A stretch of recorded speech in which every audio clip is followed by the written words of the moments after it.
gabi po sa lahat, mga OFW. Kumusta po kayo dyan? Ngayong gabi dito sa Pilipinas ay mag-alas 7 na po. Happy New Year po ulit. Bagong taon, bagong buhay. Magandang gabi sa lahat. Dito sa Pilipinas, magandang gabi po.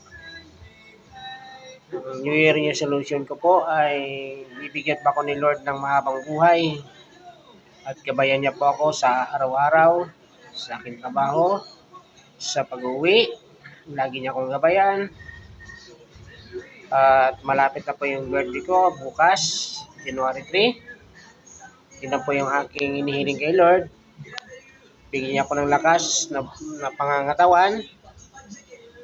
At sana po marami pang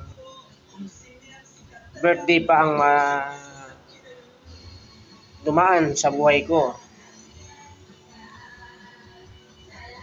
Sana ang mga may birthday bukas, happy birthday din po sa inyo. At yun ang aking mga New Year resolution. Bigyan ako ng lakas na pangangatawan, pag-iisip.